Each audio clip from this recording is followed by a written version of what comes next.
By the end of today's episode, you'll know how much you should actually be getting paid for film and TV work, both union and non-union, so you don't undersell yourself anymore.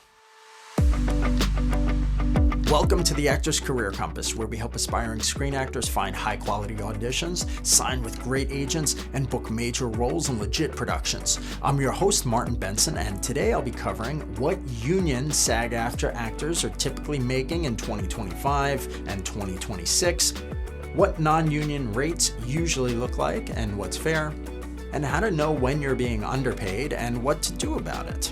Now, if you're watching on YouTube, pause the video for just a second and leave a comment below.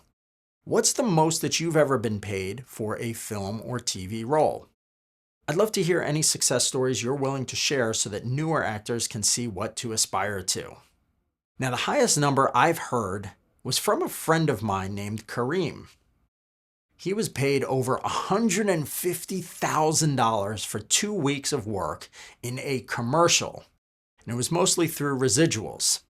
So share your numbers in the comments below. Even if you think they're low, I would still love to hear from you. All right, union SAG-AFTRA rates. Now, if you're working under a union contract, the pay is standardized and protected. So here's what you can expect. For major film and television productions, you typically get between $1,200 and $1,300 per day, or $4,300 to $4,500 per week. Now, low budget films are going to be a bit lower, which is around $800 a day to $2,800 a week. Ultra low budget productions are $250 a day. And then finally, for background work or extras, for those, it's $216 a day plus overtime if you go past 8 hours. Now remember, this is obviously all subject to change. Now, union work also includes things like health contributions, overtime pay, and residuals. So even if the day rate looks a bit smaller, the long-term value really can add up. Non-union, indie, and local projects, there's no minimum here, so the rates can vary a lot. But here's what's typically considered fair. For background and extras, they might get between $100 and $200 a day. Speaking roles in short indie films, oftentimes between $200 and $500 a day, depending on your experience and the project size. For ultra low budget or student films, sometimes just pay $50 to $150 per day. Or you may not get any pay and instead get your footage, credit, and some meals. That's fine, of course, but only if you're building experience or trying to get demo reel material. I recommend not working for free after your first 3 or 4 speaking roles and after you've gotten some footage and credits posted onto your casting profiles.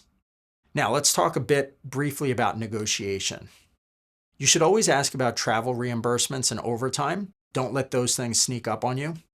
Now, if you haven't gotten many credits or footage yet, you can always trade for better exposure, screen time, or footage on smaller projects, but don't make a habit of it. I recommend setting a personal minimum rate and sticking to it. You'll feel more confident when you know your worth. Slowly over time, you can raise your rate and not accept projects below that amount unless it seems like an amazing opportunity. Okay? So basically, do some stuff for free, then start getting like maybe $50 to $100, and then just set that as your floor and slowly start moving up over time. Okay? Well, thanks for listening.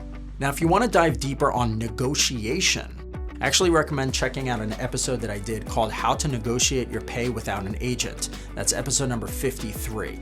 I dig into specifics on negotiation and how to speak with production to earn higher fees.